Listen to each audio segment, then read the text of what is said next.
গতকাল কালীগঞ্জ থানার অন্তর্গত চাঁদপুর গ্রামে নৃশংসভাবে হত্যা করা হয় হাফিজুল শেখকে।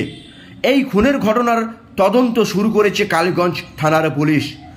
পুলিশের প্রাথমিক অনুমান জমি সংক্রান্ত বিবাদের জেরেই এই খুন। এই খুনের ঘটনায় ইতিমধ্যেই নাসিম মণ্ডল নামে একজনকে গ্রেপ্তার করেছে কালীগঞ্জ থানার পুলিশ।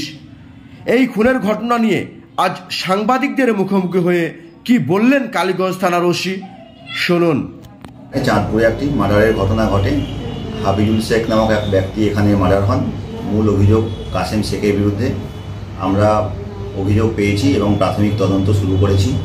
একজনকে আমরা অ্যারেস্ট করেছি। আমরা এটুকু জানতে পেরেছি যে কাসেম শেখ এবং হাফিজুল শেখ অনেক পুরনো ক্রিমিনাল।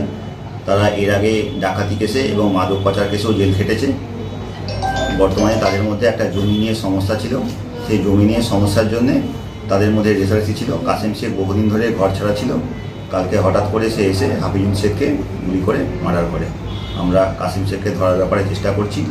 একজন আমাদের অ্যারেস্ট হয়েছে। যাকে অ্যারেস্ট করা হয়েছে তার নাম নাসিম মণ্ডল। সে একটু ইনজিওর্ড ছিল। সে যখন পুলিশ যায় তখন সে বাড়ি থেকে লাত মেরে বাড়াতে যায়, সেই জন্য ইনজিওর্ড থাকে। তাকে আমরা শক্তিনগর হসপিটালে ভর্তি করেছি। সে সুস্থ হলেই তাকে আমরা কোর্টে প্রডিউস করবো।